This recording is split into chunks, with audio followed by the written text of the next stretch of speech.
falta da terrinha. Eu só quero voltar pra casa. Minha mãe do céu!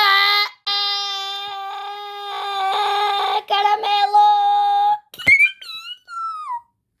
Ai, que saudade eu tava de você, Caramelo. Obrigada por me salvar. De nada, eu sempre te amo. Bem, agora vamos voltar pra terra. Temos que descobrir quem que foi que fez isso com a gente.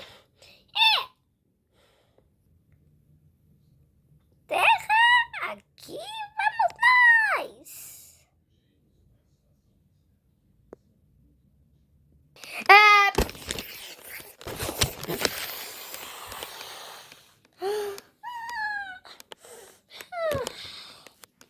puro. Gente, o papai ele virou isso? Não sei. Eu acho que ele acordou, foi pro trabalho. Mas o papai é criança. Verdade. Ele foi pra escola, eu acho. E ela também. A gente voltou agora. E nem deu tempo pra olhar pra lua. Verdade. Agora chega de perder tempo. Vamos para a missão! Caramelo, vamos aqui, seu olho no sapato! Obrigado por assistir.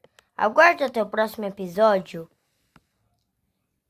Descobrindo quem foi que causou tudo isso. Tchau!